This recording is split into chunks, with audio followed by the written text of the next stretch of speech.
Tēnā tātou. Tēnei te mihi atu ki a koutou mai ngā tōpito o te whenua nei hara mai ki te tautoki I tēnei kaupapa nunui. Mō ngā iwi katoa huri no I te ao, tū atu I a tātou I Aotearoa nei. Nō reira nau mai hara mai, whakatau mai ki tēnei whakarewatanga o Kai Motuhake. Just like to welcome everybody to this launch, or part of Kai Motuhake from all parts of Aotearoa. And acknowledge that you've taken time out to support this kaupapa. Nō reira nau mai hara mai. Would just like to begin with a karakia. Nō reira me ino I tātou. Manawa mai ai te putanga o tēnei āriki, manawa mai ai te putanga o tēnei tauira.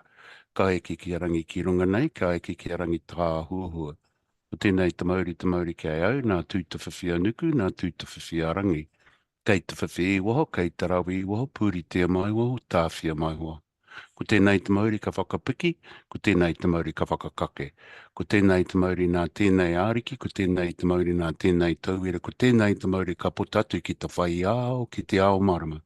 Whanau, haramai tū toki, haumi e, hui e, tāiki e. Nō reira tēnā koutou, nau mai haramai. Ko wai tēnei e kōrero nei,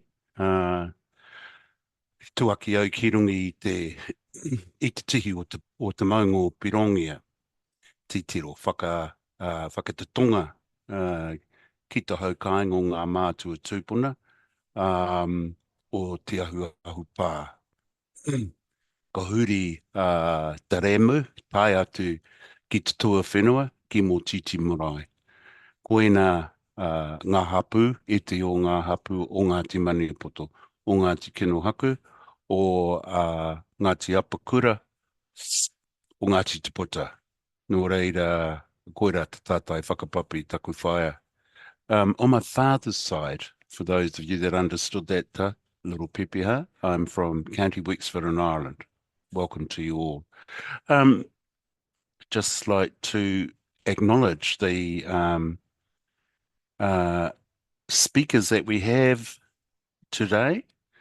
Moko Morris, Trish, Pounamu and Brook. They will all be introducing themselves as we go throughout the webinar, and they present themselves during their particular time. You've already had these messages go through, or some of them go through chat, but I'll just reiterate them here verbally. If we could turn off all AI enablers, that's if you have them activated. We'd like to keep this a kōrero, waha, kōrero a waha. Also be aware that this is being recorded. The recording as well as notes will be sent out to everybody after this. If you can begin to do the whakawhanaunga thing online, webinar style, but different from when we meet in our wharenui or in our various spaces. But if you could put your iwi, tribal affiliation, the organisation that you might be representing or have come from today, introduce yourself to each other's online and let us know, excuse me, let us know where you're joining us from today in the chat. So would also be great to see all your beautiful faces. So if you're able, can you turn yourself on and kia piata ata mai and shine your beautifulness to all of us. Nō reira, tēnei te mihi atu kia koutou katoa. I'd like to pass the time to Trish, I believe. Tēnā koe, Denis. Nā mihi, te whaikarakia me tō mihi kia tātou katoa. Thank you, Denis, for opening us both with karakia and a beautiful mihi to allow us to shine in this space. It's wonderful to be with you all and to be able to share what we have in store for you today. Ko Waiau, ko kotirana tiamini me ingarangi te iwi o ku tupuna, ko Tangata Tiriti aho. E noko ana au ki te whanganui ātara, te pau arahi o Korihi Kai Zero Hunger Collective, te mahi o Boku Ngākau, ko Trish Malcolm taku ingoa. So I'm Trish Malcolm, the pau arahi of Korihi Kai Zero Hunger Collective. We welcome you into this space today, and we would like to start by doing a grounding exercise, an opportunity for us to put down where we've come from and what we've been doing, to centre ourselves in this moment so that we can be present and open to what this moment has to offer us. So I invite you to be comfortable wherever you are sitting or standing, to close your eyes if you wish to, and to take a few nice slow breaths in and out of your belly, to feel yourself be present in your tinana, in your body.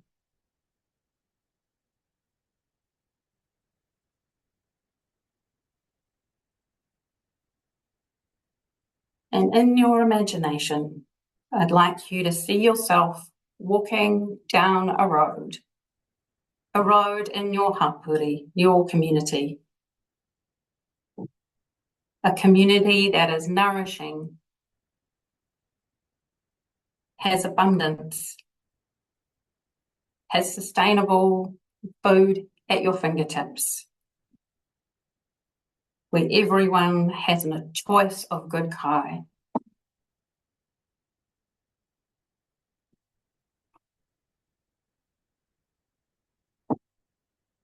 I wonder where you are, near the coast, inland, by the ngahere, the bush, or are you in a thriving city? Maybe you're somewhere with a wide open space.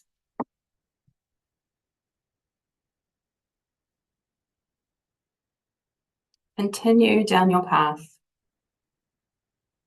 Arrive at a place where you are going to get kai. What do you see? Who do you see? What are you harvesting or gathering, or what are you joining?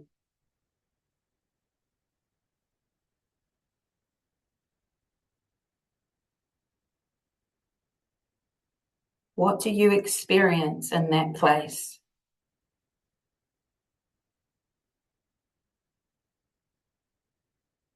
Who and what else is around you, and what activities are evolving?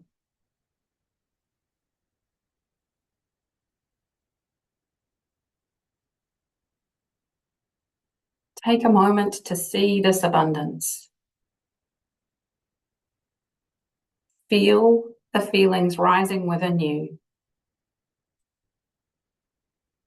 Settle in that place.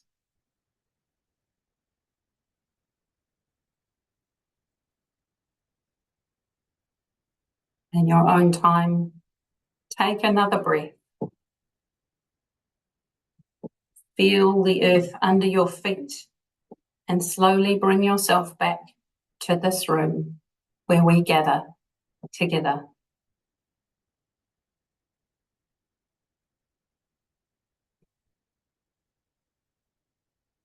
Currently, I am in Pōniki, te rohi o te tangata Pōnikiniki, the place of the people who move the boundary pegs at night, Pōnikiniki. It's a reference to Āti Awa and to Taranaki whanau, and I want to acknowledge them as the mana whenua of the whenua that I am currently present on. And I want to acknowledge the mana whenua of the many places that we are in today.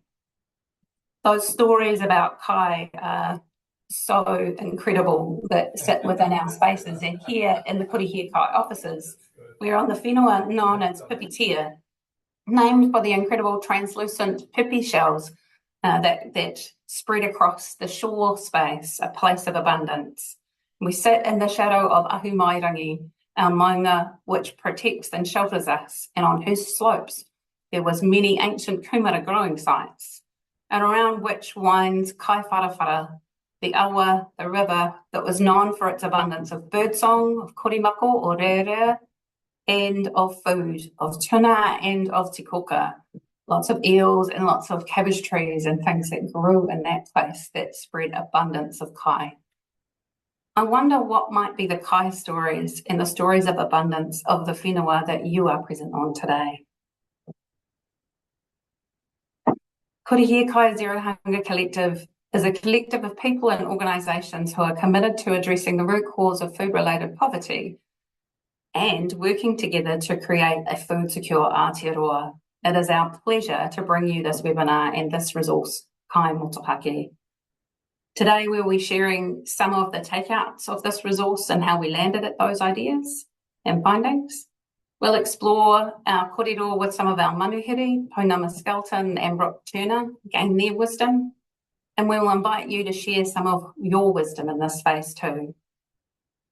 As Denis said earlier, we'll follow this webinar up with an email which will include the recording and all the links that are mentioned so that you don't have to worry about putting things down on paper today. You can enjoy the moment and listen in this moment. So a bit of a background as to Kai Motuhake and why we did this. In the 5 years that Kōrero Kai has existed and attempted to dive deep on how food insecurity might be realised in Aotearoa, we've known that this must be done through in and through Te Tiriti of Waitangi. There are many wonderful resources about Kai and Kai security across Aotearoa, which we wanted to draw together to help us understand that more so that others could soak in that. But we knew that we couldn't do a deep dive around this without going through and addressing the role of colonisation in this space, but also acknowledging the incredible wisdom of Te Ao Māori that can lead us to a food secure future here uniquely for Aotearoa. And this led us to the creation of Kai Motuhake.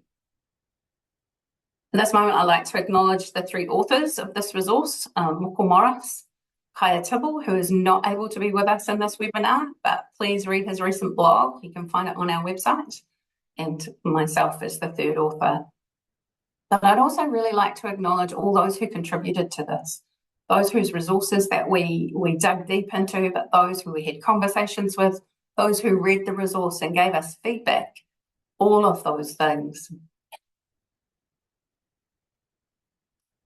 The electronic resource has over 100 links to articles, YouTube videos, online lectures and webinars, books and more.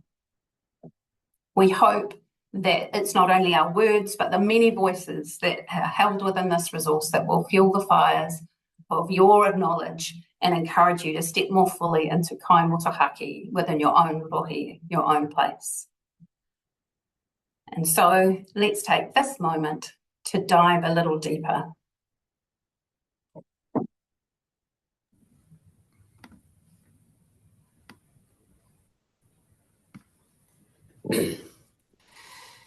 Kia ora koutou, nā kanohi hau, tēnā koutou, nā kanohi e mohi ana, tēnā koutou. He uru tāku no te tairawhiti, ko maunga haumi toku maunga, ko waipaua toku awa, ko takipu toku marae, ko no te tanga maha ki ahau. Ki tētahi atu taha no Taranaki, ko Taranaki te maunga, ko waiau te awa, ko ratahi te hapu. Engari ki te noho au ki Ōtaki, no te me tēnā, kei Ngāti Raukawa taku nākau. Thank you everyone for being here today. It's really lovely to have you present and giving up some time with us today. So Kai Motuhake was really the result of mulling over different concepts and different ideas from the people we work with, people we work for and alongside. Often in some of the mana workshops that we've run around the motu, we've asked people have asked us, what does Kai have to do with Te Tiriti o Waitangi? And so we wanted to broaden that, and it was an attempt to broaden our thinking and to provide a resource that provides some context and bring in other aspects of food landscapes.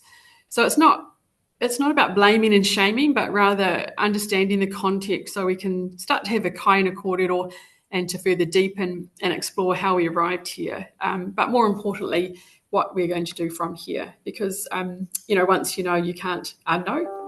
So a lot of it was grappling with different terminology. And the ideal situation is that we're all fluent in Te Reo Māori and English is not required, but that's not the case quite yet. So struggling with the language and the idea of linking two different cultures, we kind of could see how we do that unconsciously all the time. So, we've seen examples of words like Marakai garden or chai tea, and often we use language to describe something or the way that we do things, and this might be relevant to our way of thinking. But as we evolve and start to reclaim ourselves, we question which words we're using and why we're using them. So this was a little part of the re-indigenisation process and part of the decolonisation process. So just thinking a little bit about language, and we think about organic regulation, and that's only just recently occurred in Aotearoa. So prior to that, anyone could claim they were organic without really being held accountable to this. And we think about food labelling and marketing with a variety of different definitions, most of which are really vague. And organic has kind of similar implications, but now has an established legal definition in many countries and also has an international standard that it's held to. So if we look at organic and Hua Parakori, the world's first Indigenous verification system, when we use our own language, it can't be misinterpreted, as it can only mean one thing, and that's the beauty of our Indigenous language, that Hua Parakori could be a pathway to Kai Motuhake. Just want to acknowledge Organic Aotearoa New Zealand, who are fighting very hard to keep gene technology out of our food landscapes, and I acknowledge the efforts this is taking and the driving force of Brendan, you online? Brendan Hoari, and keeping us updated and informed so action can be taken. Why don't you pop the ON's website in the chat, Brendan, if you're there, please? Thank you. So as trends come and go, we kind of fall into this pattern of following, or we fear we're not keeping up. And I noticed that parts of the organic sector have started using like regen organics or organics regen in their statements, which I find a little bit interesting, as it kind of insinuates that organics needs the mana of regen, but actually organics can stand on their own 2 feet. That's just taku no whakaaro. Another word is nature-based solutions. So that's an example that when you hear that, you think, yes, nature-based solutions, that feels great. But nature-based solutions can also mean monoculture, and it doesn't necessarily mean that Indigenous people are present or leading this. So we get lulled into this false sense of security around nature-based solutions. So language really matters, and also being curious is encouraged. So a few years ago, Indigenous people fought really hard to try not to have nature-based solutions as a statement, because it becomes like a buzz line. And at the time, some of the other words put were ecosystem-based approaches or responsibilities to Mother Earth, which has a broader meaning. So if we think of the word sovereignty, this suits our worldwide definition, as it's understood by many people that we're engaging with. However, if we locate ourselves in the context of Aotearoa, does it really do justice to our realities, honour Te Tiriti, and bring Māori tikanga into our food landscapes? And can we truly have Kai sovereignty without first having land sovereignty? Universally, and in a global context, we use the word food sovereignty so that we have a common understanding. But sometimes we simply borrow these words we borrow these words, and often we just have to give them right back. So I just want to acknowledge that we're evolving our ideas and our whakaaro around food sovereignty and food security, and we're adjusting and reflecting. And so this has been the result of us kind of reflecting and adjusting to our thinking. When we think about local communities, they all aspire to a total transformation of our food systems, ideally driven by Māori values and understanding of Kai, and they shift from centralised and industrial food systems to sustainable and local food systems. And Kai Motuhake brings forth all the parts of the food landscape, not just what we grow, but how we choose to receive it, how we manage it, and how we manage the relationships we need to foster impactful, lasting change. Not all Māori participate in traditional practices or want to eat cultural foods or reclaim their Māoritanga, and this is common. So we don't and we can't assume that everybody is the same, and to do so is really an example of our colonial projections. So we forget sometimes, and we need reminding that each of us have unique experiences and ideas that are shaped by multiple forces that make up who we are. So when we think of Te Mana o Te Tangata, this ensures that we acknowledge this. So I know lots of Māori who don't like seafood, but love diving for it. I know Māori who refuse to go barefoot in the sand. My own whanau don't see the point of recycling. And so we have this tension between ideological worldview and reality, and this is okay.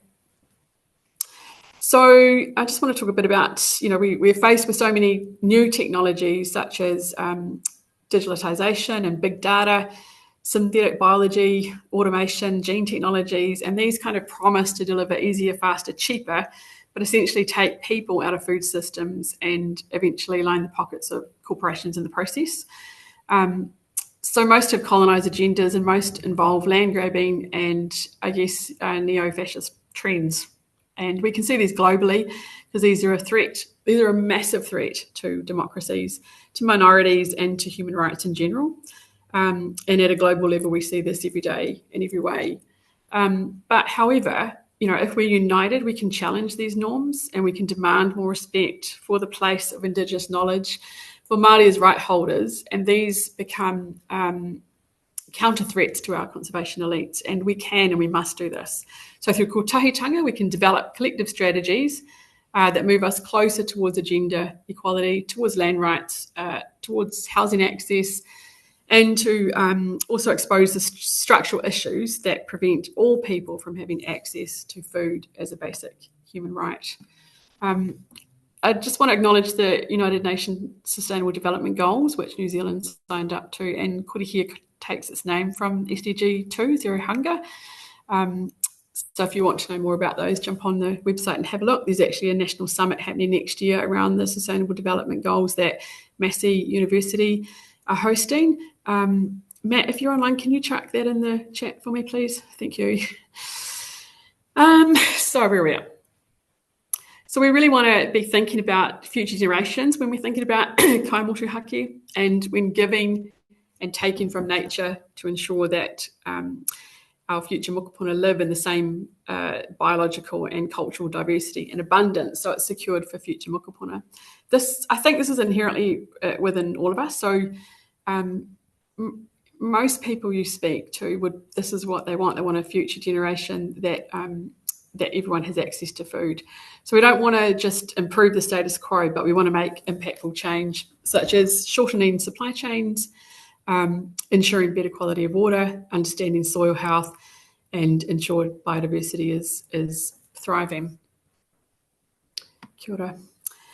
So I hope that kind of gives you a little bit of an understanding of how we arrived at kai motuhake. Let me know if you've got any further questions in the chat, and we can come back to these at the end. But I want to reiterate that we're learning from you, we're learning with you, alongside you, to shape our thinking, and where do we go from here so that we can impact policy and change together. So we're not saying we don't agree with the term kai sovereignty as an expression, but rather leaning towards kai motuhake as a holistic approach to kai in all its entirety in Aotearoa. So kia koutou te tikanga. So that's just our whakaaro. So thank you for listening, and just now I want to introduce our next guest, my humble mentor and Huaparakori Rawa, who works tirelessly for her community, demonstrating how to grow good kai and making this fun and accessible for everyone to do so. Pounamu has been a kaioranga tutor, a kaihotu of Te Waka Kaiora. She's travelled to India to immerse herself in Ayurvedic practices and tikanga, and she now works for her Taranaki iwi. One of the things I admire most for Pounamu is that she has this massive abundant mindset, and I love being around her for that and many other reasons. So Pounamu e hoa, could you please talk to us a little bit about the mahi you're doing at Taranaki iwi and your reflections on the kai motuhake paper.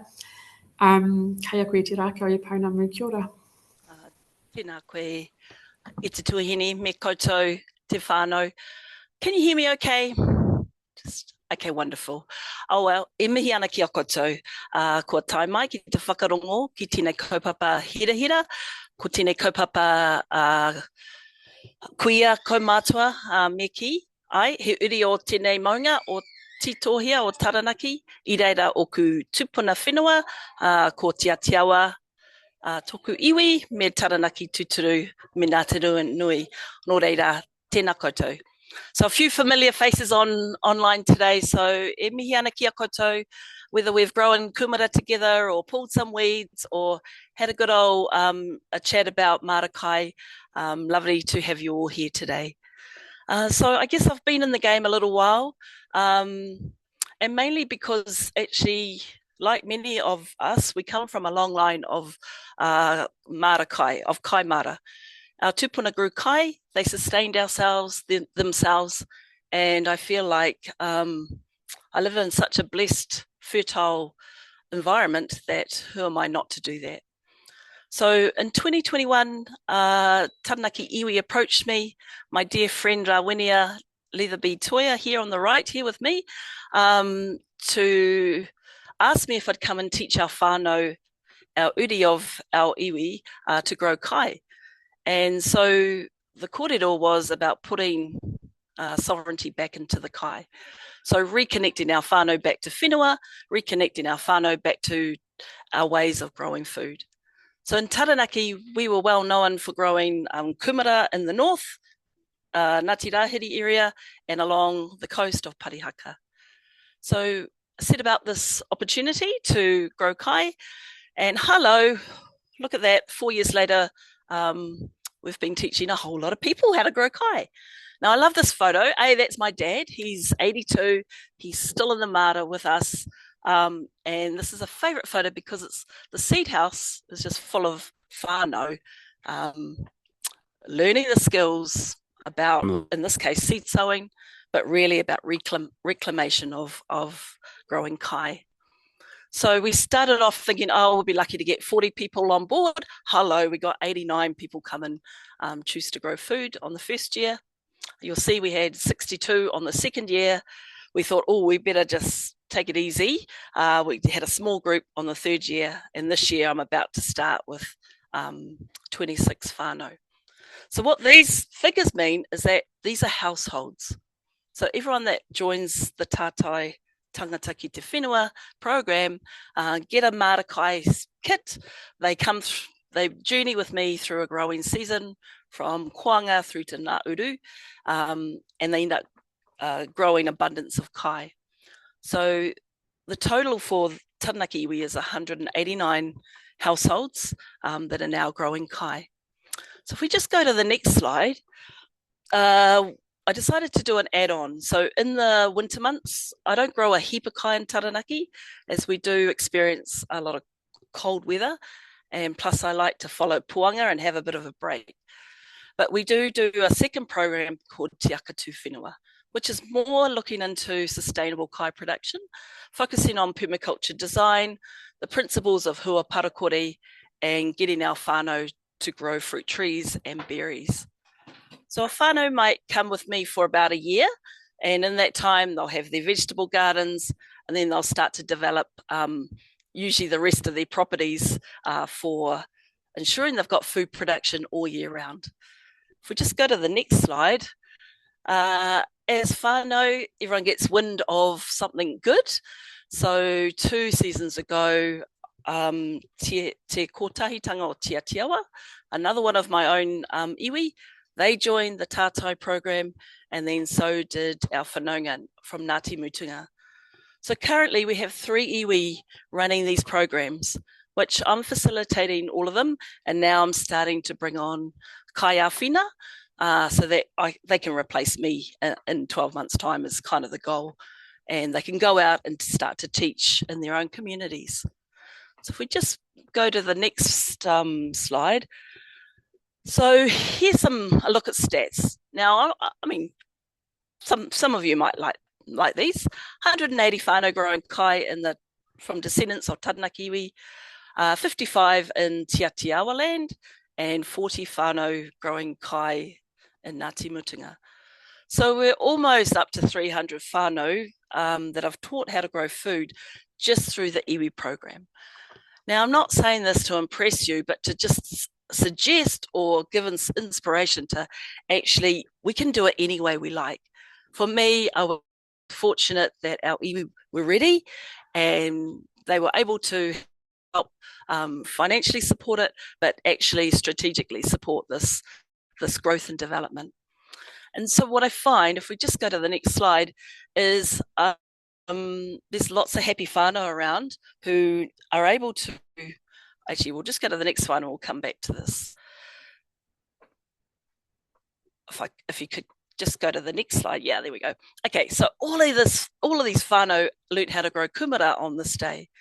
And you know what we learned together as a rōpū, they can take it home and do it at home. So my inbox is often, or my Facebook feed is often filled with photos of people, of our whānau growing kai. Look, Pounamu, look what I've grown. And that's payday for me. That's satisfying. That really lifts my heart, because end of the day, it's great to learn ahini naru, but it's really getting it in. Mātauranga really needs to be embedded into our ringa, so that, you know, we change the way we feel about our taiao, our relationship with our whenua, with our atua, is embedded through the practice. And so when I see all of these intergenerational whānau working together in the mara, obviously it's a lot of joy, and it's easier when we're a collective. Then I know that actually all of these whānau are going to be able to feed themselves at the during the harvest. So if we just flick back to that last slide, I really want to acknowledge Taranaki as a whole, because there've been some really leadership in our region, and these were meant to be little kumara. They look a little unusual on the slide, but there's little pockets of kai going on in Te Ao Māori. So Te Raurungu, that's our papakainga. Obviously we're teaching kai, and we've got a kai oranga program running out of there. Kātere, Moana, Hapu, they've got a lot of kai motuhake going on at their place. Pareaka Mara around the coast, Ori Piko Marae, our whānau at Wāokina. So we're starting to get momentum as in a region. We've got some big players who are in the commercial kai growing spaces and looking to diversify more. So PKW traditionally have been dairy farm, now looking at growing kumara and different forms of energy. And we've got a commercial coming out of Ngāti Ruanui. So we are blessed. We do have very fertile soils. So really, we just, it just needs leadership to get these projects up and running. So I just want to acknowledge the report that's been made, and to the thinking and kind of the need for such a piece of writing, particularly like the start of it with the whakatoki, thinking about the rearea and the desire to want to grow, to find food. And I think that's been my story, a desire to want to make a difference to our whānau by putting in these programs, but however you want to express your kai motuhake, kei a koutou, do that. Can be small scale, larger scale, but for me that, it comes from a really large desire to make a difference. And when I think large scale, that's not my thing. But when I think a backyard, yes, and I can influence a lot of whānau to start being able to put food on their plate, well then, hey, I'm all about that, and I'm up for the challenge. Yeah. So I'll just leave it there, because I know there's another speaker, and just want to acknowledge each and every one of you for being here today. Tēnā koutou. Oh, kia ora Pounamu. Thank you so much. It's always a pleasure to hear you speak, and we get such inspiration from your kōrero, and I loved being at your house. I saw abundance everywhere, and I see how the community responds to you. So Ngā mihi kia koe e hoa. Also, just want to acknowledge Taranaki iwi for investing in our cultural practitioners and valuing food as an academic subject. So, you know, that's so awesome. Ka pai. Please follow Pounamu on social media, Te Rawa Rongo, Pounamu Skelton. Hope we catch up soon, Pounamu. Actually, we'll catch up next week. So I look forward to seeing you there. Right, so throughout the paper, we invited readers to look at some of the links that were enclosed for further reading. And so we were mindful that, you know, you had to kind of absorb the paper at your own pace, and you could kind of dip in and out as you chose. And so, you know, we were hoping that people could see those invitations as tasty little nibbles to explore further. And hopefully no one choked on them, because you have to chew these kaupapa very carefully in order to fully digest them. So, you know, you've got to also relieve yourself of the burden of comparison as these journeys start with yourselves. So one of these links took us to an e-tangata resource that one of our Korihia Kai Rawa trustee board members, Brook Turner, wrote. And Brook has been a member of the Pākehā project that asks, what is the work that we Pākehā need to do ourselves in the ongoing journey of decolonisation and honouring Te Tiriti o Waitangi, and what isn't our work to do? Kai a koe te rākau e Brook, over to you. Kia ora. Kia ora, moko. Wonderful to be with everyone today. Tēnā koutou katoa. Ko te ranga, ko wera te whakapaparanga mai. Engari, ko haukawhatu manawatu te whenua tupu, ko Waitakere te kāinga, here Director of Partnerships o e waka whakakitenga, ko Brokaho. Kia ora everybody. What a privilege it is to be here with all of you and to be able to witness the arrival of this beautiful taonga kai motuhake. A little bit about just my journey into Tangata Tiriti. We hear this term a little bit. I'm just going to orient us all just to remind us. Tangata Tiriti refers to those who identify as partners under Te Tiriti or Waitangi, recognising our role and responsibility in upholding the rights and promises made to tangata whenua. And, you know, I'd love to tell you more about my journey towards Tangata Tiriti. There is that link to my article in Tangata in the resource. But I love this quote from the previous mayor of Taranaki, and it seems only fitting to go after Pounamu. This is from Andrew Judd, and he says this, and I think it summarises it beautifully. To be Tangata Tiriti is to be honest with yourself, look within the challenge of your personal attitude and understanding of our colonial past. It means learning about New Zealand's history and applying critical thinking and empathy to the cause and effect of our colonial actions, both past and present. It means challenging those around you who continue to protect the status quo, being an example to younger generations that we can and must stop the cycle of colonial violence. Ignoring your responsibility as a Te Tiriti partner is an act of colonial privilege. And so there's something in being Pākehā that in one moment I can be anti-racist and tangata Te Tiriti in my behaviour, and in the next actually colonisation, which runs through my veins and in my whakapapa, can play out in the present. And I love that Andrew brings that out so well. As I read Kai Motuhake, just some reflections, I won't take too much time. It's very clear that we see, and I've known for some time, but I think this resource really brings it to the fore, that the food system as we know it today is a product of colonisation. It is deeply rooted in colonial acts like land theft and systemic racism. And this is not a historical issue. This is evident in contemporary systems, regulations, and social behaviours. I myself work for a social organisation, you know, that has a food bank, that has a social supermarket, that effectively has people arriving today that are there getting a service from us, but they don't have kai motuhake. You know, it's a symptom. We're just serving a symptom there. We're not getting to source. And so there must be a role for us as tangata Te Tiriti alongside tangata whenua in decolonisation and re-indigenisation of the food system.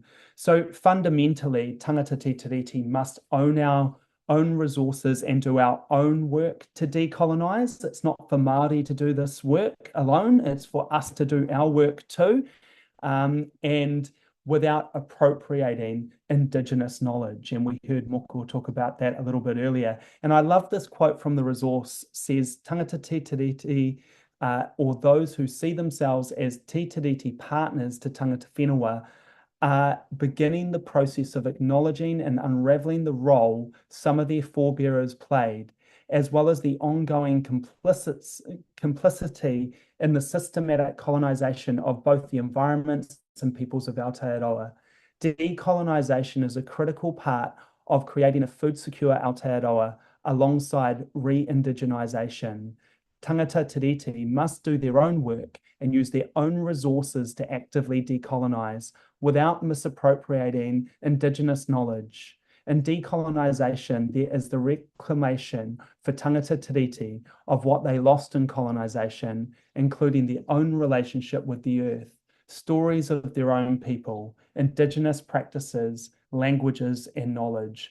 Decolonisation is probably the most important action Tangata Tiriti can take for our own mokopuna and descendants. And, you know, I can really witness to that. I can witness that when I am a student and when I am a learner and when I am someone who walks alongside Māori with Māori leading and Māori teaching me the ancient ways of what it means to honour this land and honour Kai in this land and honour Kai Motuhake in this land, that the enriching process, it flows over, like a cup flows over into my life, into my organisation, into my whanau.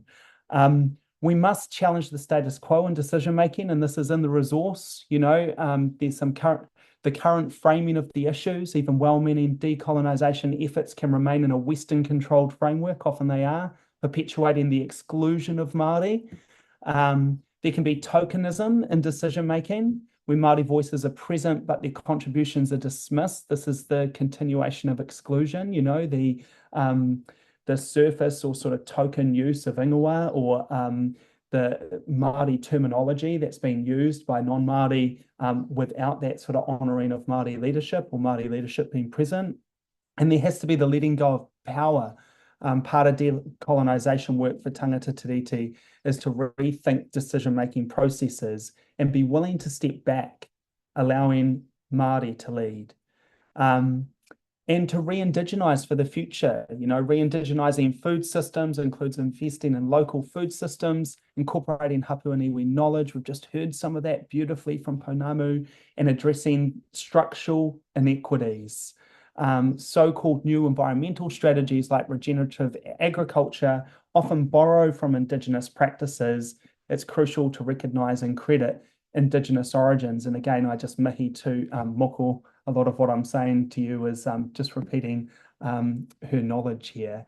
So what are the concrete actions we can take as I come to a close here? Well, firstly, acknowledge, recognise the history and ongoing presence of colonisation in our personal and organisational contexts.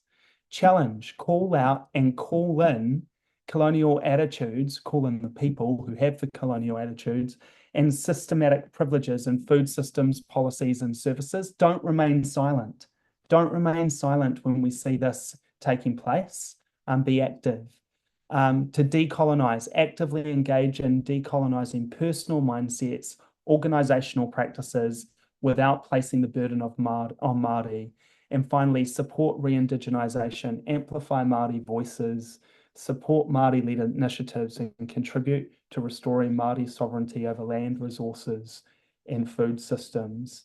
And, you know, I can say that this taonga, this resource, is a way for you to be able to, as Tangata Tiriti, if you're here with me in this work, to immerse yourself in it. And please, please, please, if you really believe in this, if you really want to be on this waka of Kai Motuhake, you cannot skim read this whanau. You can't read the summary. You can't read it once. You have to read it until you know it, and you have to know it until you live it. And I do not stand here or sit here in front of you today saying that I have done that, because it's only just been released. But if we are going to genuinely do the work of Tangata Tiriti, that is what it takes. Thank you for your time. Thank you, Moko. Ngā mihi nui, Brook. It's always wonderful to hear your commitment and your wisdom in this space and your passion. You help us to remember that this is not just a head journey, but it's a heart journey and a gut journey. We have to do the emotional work in order to do the wider work. We can come up with 100 plans, but unless we're willing to do that emotional work that goes with it, our plans just end up being empty. So thank you for how you really bring that out and help us to feel challenged by that, but inspired by that at the same time.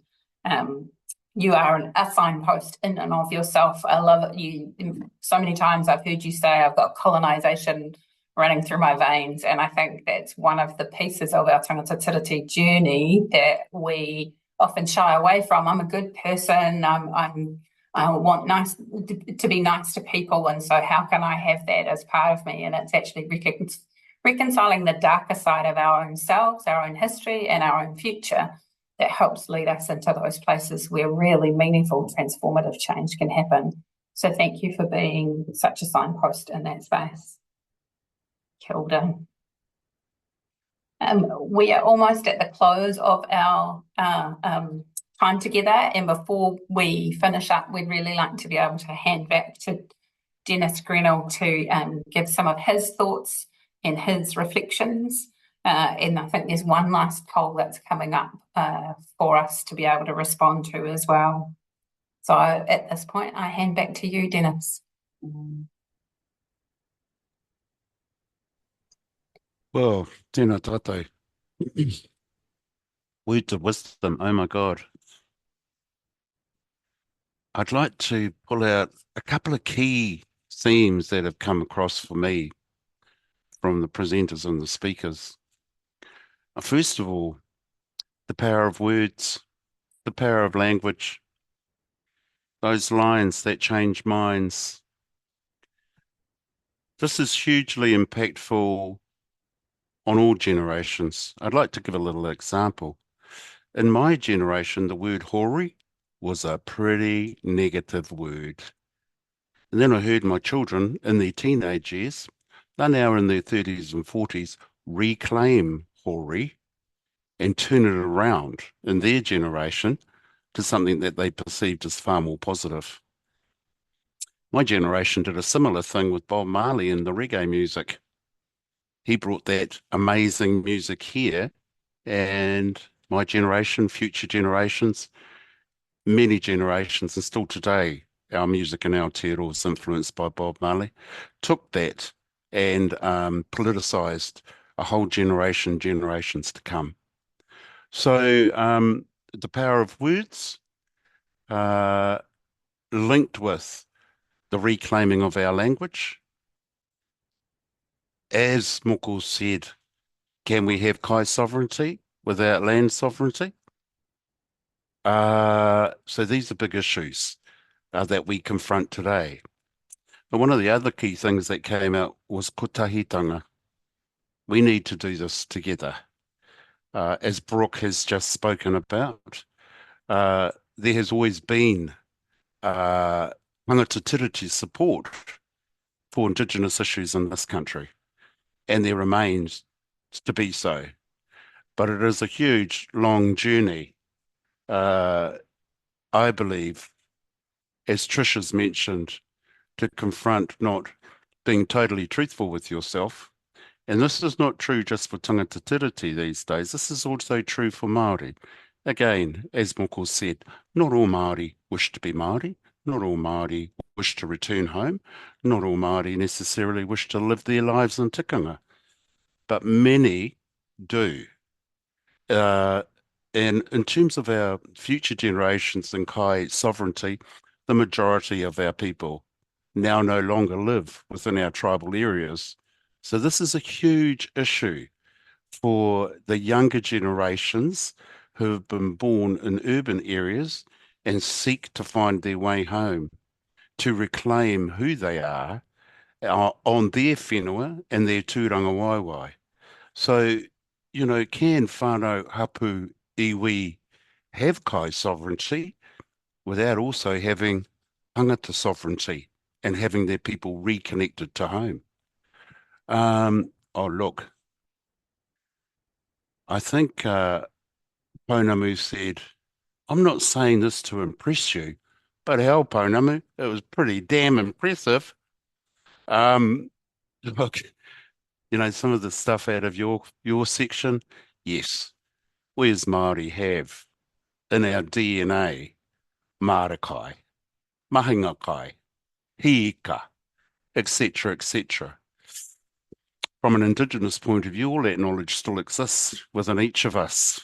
It's about creating an environment and finding ways to access that knowledge and bringing it back, and a lot of it is. The fact that you have 189 households is pretty incredible. I think this is directly related also to the revival and the reclamation of our reo. Research shows worldwide, if a language is not in a home, it's not yet secure.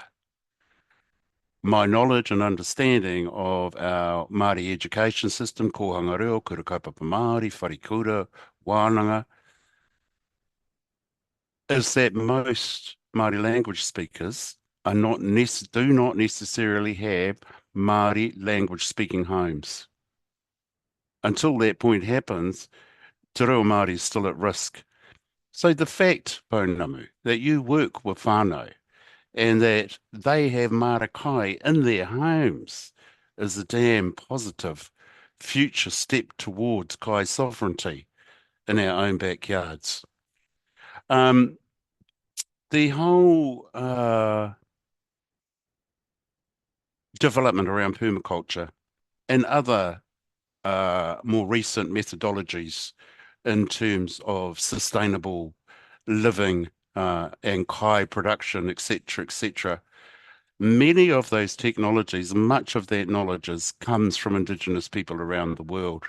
So this relates back to the power of words, the power of language, and ensuring that our knowledge is not just taken and put into books and then our voice is lost. This knowledge belongs to us. We're happy to give it away, but it's also great to be acknowledged so that we also reclaim our mātauranga as well as our sovereignty.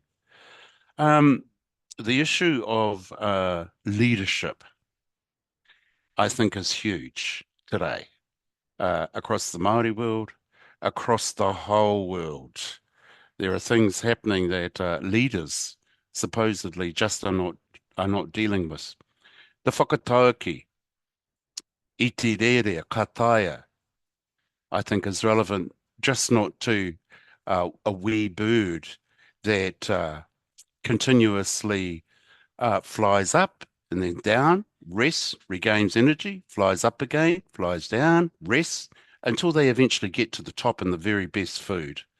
I think this is also a whakatauki that we could use for te ao Māori throughout the generations, where we've had to conserve our energy and come back. I think it's a relevant whakatauki for our present political environment and what's happening with our coalition and the position that the Māori Party is taking.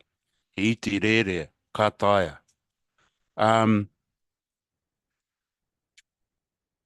Brook, ka nui ngā mihi ki a koe e hoa.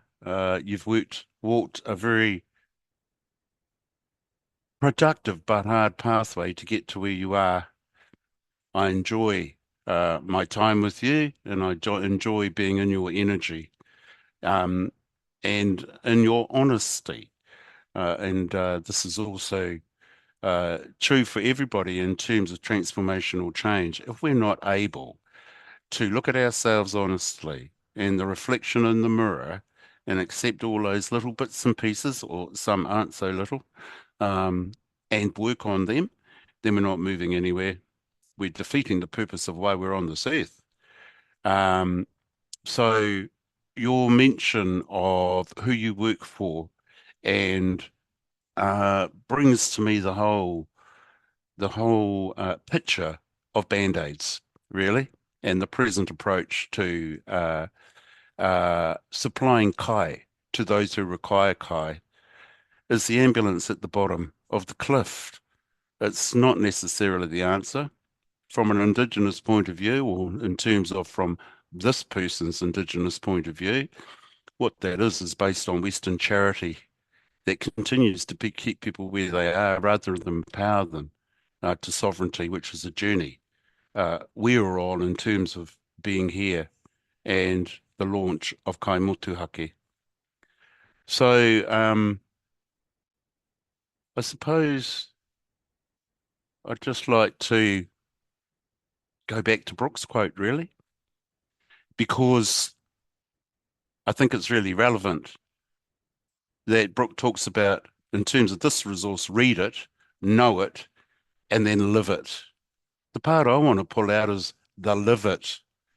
For everything that we do, we can read, we can know, but there can be a knowing and a doing gap. We need to close the knowing and the doing gap. We need to apply what we learn in our lives. So I'd just like to finish with, and we've all got to do this together. The present food system does not work for anybody, let alone Indigenous people. It doesn't work for mainstream, doesn't work for Tangata Tiriti, doesn't work for anybody. We all have to decolonise. We all have to re-indigenize and claim back our own mana. Nō reira, koira taku kōrero. These are the sort of few gems that I picked out. I think I'm moving on to closing. Correct? Because there's a little section here for moko and kore he kai. But by the look of the time, so kia koutou ngā kai whakarongo. I'd just like to close with a little bit of an exercise as we began. So close your eyes if you'd like. Take a deep breath. In fact, take 3 deep breaths through your nose. Take that breath down into your puku and into your stomach. There's that last little bit up into your chest and into your lungs, and breathe out through your mouth. And repeat that another time. A big breath through your nose, down to your puku, last little bit into your chest, and then out through your mouth. And one more time, a big breath. And as you expel that breath and breathe softly and normally, I'd like you to think about what is your next step or your next action.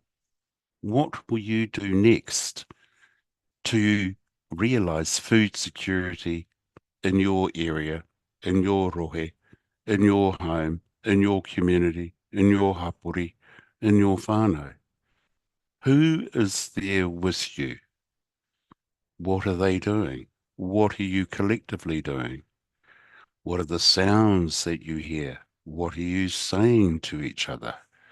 What are the colours that surround you in your pursuit of food security? So harness your imagination and visualize, what is this like for you? Who is on this journey with you? What are your strategies? What blocks can you see? What mitigating strategies are you aware of? How, with whom, where is this progressing to food security in your area? So as that rushes, flushes, moves through your mind, through your eyes, over you and over your body, take a deep breath and center again and open your eyes. We'd like to thank you all of our speakers, kore he kai, Kai Rawa, for being with us this afternoon and for sharing all your kōrero. We've got a lot of people on this and very diverse from lots of different backgrounds. Ka nui ngā mihi ka koutou. So we'd like to close with karakia. Nō reira, me ino I tātai. Unu hea te uru tapu nui, kia wātea, kia māma, te ngākau, te henengaro, te wairua I te ara takatū. Aira e rongo, whakairia ki runga, kia wātea, aira, ko wātea. Rire, pai mā rire. Tēnā tātou katoa, ka nui ngā mihi.